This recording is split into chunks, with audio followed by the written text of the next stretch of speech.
America में राष्ट्रपति चुनाव से पहले होने वाली प्रेसिडेंशियल डिबेट जो बहुत महत्वपूर्ण मानी जाती है, उसका मैदान तो कमला हैरिस ने मार लिया है। डेमोक्रेटिक पार्टी की तरफ से जो उम्मीदवार हैं भारतवंशी कमला हैरिस, जो उपराष्ट्रपति हैं, वो पूर्व राष्ट्रपति डोनाल्ड ट्रंप पर भारी पड़ गई।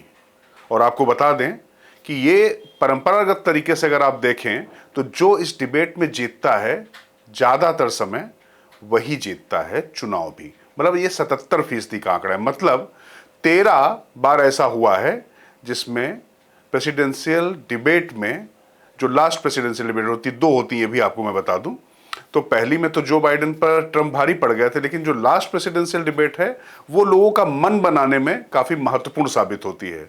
तो उसमें जो भी जीतता है वो 13 में से 10 बार जीता है, और 3 बार जो डिबेट हारे हैं उसके बाद भी वो चुनाव जीते हैं। नमस्कार, मैं राजकिशोर। बुलंद भारत टीवी पर यह आंकड़ा आपको दिलचस्प भी लग सकता है। और क्या हुआ, ये जो सवेरे डिबेट हुई भारतीय समय अनुसार, सवेरे वैसे मैंने लाइव में इस पर आपसे चर्चा की थी, लेकिन उसके बाद किस तरीके से प्रतिक्रिया हुई, अमेरिका में किस तरीके का माहौल बना, किसका बिगड़ा, इस पर थोड़ी चर्चा कर लेते हैं।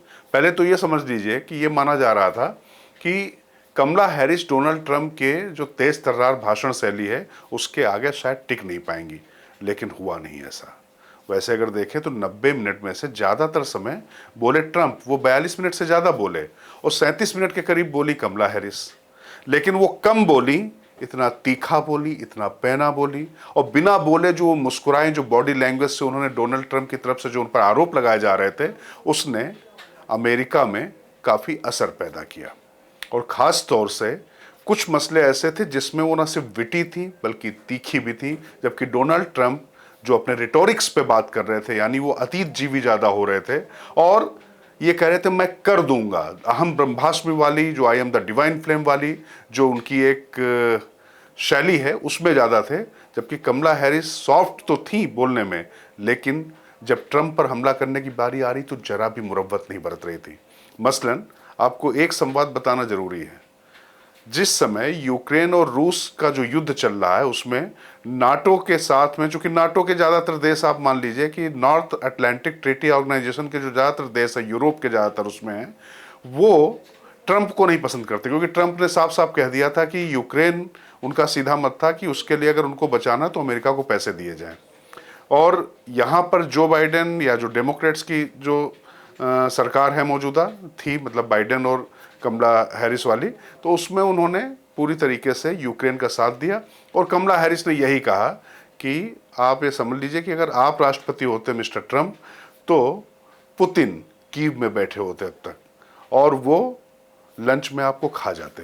मतलब इस तरीके से उन्होंने हंसते हुए कहा। वो वहीं ट्रंप भी कम तीखे नहीं थे। ट्रंप ने उनसे कहा कि आप गई थी, आपको बाइडेन ने भेजा वहाँ पर संधि कराने के लिए एमएसट्री बनाकर, लेकिन आप 3 दिन पहले गई और 3 दिन बाद युद्ध शुरू हो गया, तो आप असफल हैं। और जो बाइडेन वैसे सबसे खराब राष्ट्रपति थे, उनको सबसे खराब बनाने में आपका भी बड़ा योगदान है। इसी तरीके से बेरोजगारी और तमाम मामले थे। लेकिन मैं आपको बताऊं, जिस मामले से ट्रंप बिल्कुल नहीं उबर पाए वो था जब पिछली बार वो चुनाव हारे, तो उसके बाद जिस तरीके से वहाँ पर हंगामा हुआ और पुलिस को गोली चलानी पड़ी, जो कैपिटल हिल्स की घटना थी उस पर जवाब देते नहीं बन रहा था। उन्होंने डेमोक्रेटिक पार्टी की जो मेयर थी वहाँ पर, उनके ऊपर ये जिम्मेदारी डालने की कोशिश की, लेकिन वो नहीं बना। खैर, इस डिबेट के बाद क्या हुआ ये जानना जरूरी है। डिबेट के बाद टेलर स्विफ्ट, सोशल मीडिया पर सबसे ज़्यादा फॉलोअर उनके हैं, टेलर स्विफ्ट ने कमला हैरिस के समर्थन की घोषणा कर दी। एलन मस्क, जो ट्रंप के खुलकर समर्थक हैं और प्रशंसक भी हैं, लेकिन उनको भी मानना पड़ा कि इस डिबेट में कमला हैरिस ने उतना खराब नहीं किया, बल्कि बेहतर ही किया, उम्मीद से बेहतर किया, ये मानना पड़ गया एलन मस्क को। एलन मस्क को आप जानते हैं, वो भी कोई ट्रंप से कम बड़बोले नहीं है। जो उनको बोलना होता, जो उनको कहना होता, वो कह ही डालते हैं। वैसे एक तथ्य पर यहाँ पर ध्यान देना बहुत ज़्यादा जरूरी है, जिस पर बात करना आवश्यक है, कि 13 में से 10 बार जो लोग जीते हैं और जो हारे हैं डिबेट, उसके बाद भी जीत गए जो 3, उनमें से एक खुद ट्रंप हैं, जब वो 2016 में जीते थे। और इसके अलावा भी रिपब्लिकन पार्टी के ही उम्मीदवार थे जो दोनों बार डिबेट में हारे हैं।